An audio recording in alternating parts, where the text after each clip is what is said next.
Hello and welcome back to Kim Reads as we continue with Straight On Till Morning. Ramifications. Wendy woke as the clock tolled midnight. If she had any doubts about the reality of her situation or the rashness of her escape plan, this clarified it all immediately. Of course, midnight. The witching hour. I thought the witching hour was like 3 a.m. Okay. A foggy memory of instructions whispered to her in her guided Wendy's hand through the act of slipping on her boots and lacing them up, of wrapping herself up in a coat and grabbing her satchel. She tiptoed down the hall, pausing to look into Michael and John's room. They were both peacefully asleep. John's glasses hung precariously from the headboard above him, and a book was slipping out of his arms. Michael had fallen unconscious with the force of a tot, immediately and completely. No book, and he hadn't moved from that position at all. "Goodbye. For a little while at least," she whispered. "You have your own adventures now. It's my turn this time." Despite attempting to be a ladylike sister, Wendy knew just as well as the boys where the squeaky stairs were and how to hold on to the banister and silently swing a more polite step. Mr. Darling was snoring. The house was otherwise silent, and she had a clear path to the door. Except for Nana, who sat resolutely in front of it. "Now, Nana," Wendy whispered, "if you really loved me, you would let me go." Nana made a sound of doubt in the back of her throat. "Nana, I am not going to Ireland. Michael and John don't need either one of us anymore. You need a safe, warm, loving home and a good fire. I need something else." Nana's doggy eyebrows raised plaintively. She whimpered a question. "All right, I'll tell you, so that if anything happens to me, you may tell the authorities. I'm making my way to Neverland." Nana sighed as if to say, "I wish I had never grabbed that shadow." Then she slowly slipped aside and gestured at the door with her head. "Well, there it is. Go on." "Thank you for understanding," Wendy said, kissing her on the forehead. "I'm grateful." She opened the door the smallest crack, able to slip through sideways, waste away with love and longing. She whispered spitefully, "Stupid John and his stupid Ovid." She drifted down the walk carelessly for a moment, stunned by the night. The moon had come out, and though not a dramatically full or perfect crescent, its 3/4 were bright enough to turn the fog and dew and all that had the power for it to shimmer a bright sliver, and everything else, the metal of the street lamps, the gates, the cracks, and the cobbles, a velvety black. After a moment, Wendy recovered from the strange beauty and remembered why she was there. She padded into the street before she could think of anything and pulled out her hood. "Why didn't I do this earlier?" she marveled. Sneaking out when she wasn't supposed to was its own kind of adventure, its own kind of magic.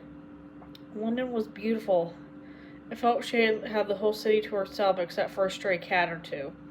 Despite never venturing beyond the neighborhood much by herself, she had plenty of time with maps, studying them for someday adventures, and as all roads lead to Rome, so do all major thoroughfares wind up at the Thames.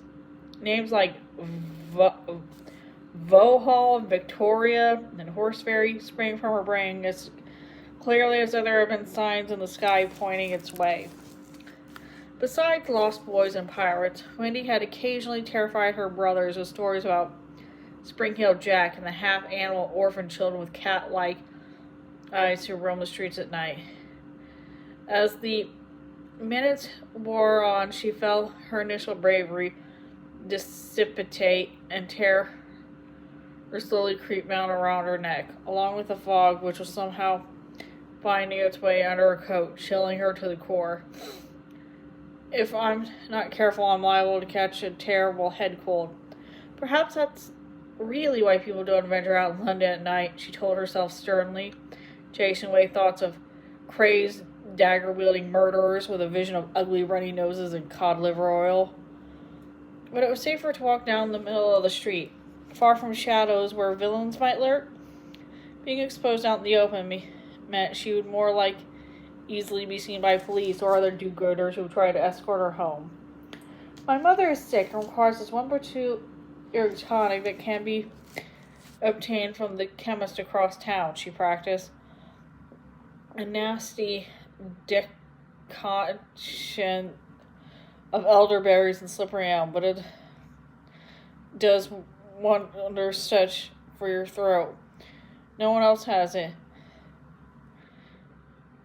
Hey, do you know how hard it is for her to call a cab this one time of night in this part of town? That's the crime, really. In less time than she imagined it would take, Wendy arrived at promenade that overlooked the mighty Thames. She had never seen it from this particular angle before at the time of night. On either bank, windows of all the more important buildings glowed with candles or gas lamps, or even electric lights with their icy panes, little tiny window auras that lift your heart. I do wish I had done this before, she breathed. Maybe she had, then things wouldn't have come to this. She bit her lip. A decision had been made. It was time to follow through it. There was no room for weakness or second thoughts in a hero, and if nothing else, Wendy to be the hero of her own soul. She had found the closest set of stairs down to the river and descended lightly, keeping an eye for thugs and cutthroats. There was no one around at all. No one visible anyway, except for a suspicious old man in a broken top head sucking on a pipe in the opposite bank. She stood at the edge of the turgid black waters and waited. A breeze rose, curling the little hairs that strayed from Wendy's chin on. She realized with a start that the air now had the sharp tang of salt, of the sea. The wispy fog that seemed to follow her from home was now joined by its big brother, which swept down the river like a swift, dark carriage. Thick tendrils proceeded, scraping away, and that just above the water, as if feeling a clear path for the billows that followed. In a very short time, Wendy was once again surrounded by gray. She couldn't even see the stairs up the road. Everything was still.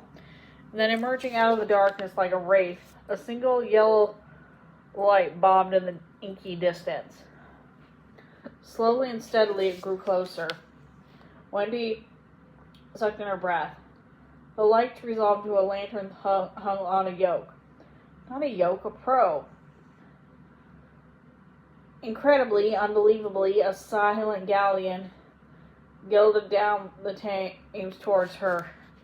Its sails were furled, and its mast as thin as bear's bones of a broken ribcage rotting on some ancient, forgotten battlefield. The ship paused improbably in the currents. Nothing moved in the foggy night, not a single black fire rippling the breeze. Its skull and crossbones faded yellow. Wendy forced herself to stand still, waiting as motionless as she could, her heart pounding wildly in her ears. She had made her decision. She had taken action. These were the results, and she had to have to deal with them. Well, well, well, came a voice from the deck. Then came the measured clops of surprisingly hard and high-heeled boots on the planks, approaching the railing. Wendy gritted her teeth. Captain Hook leaned over and grinned at her.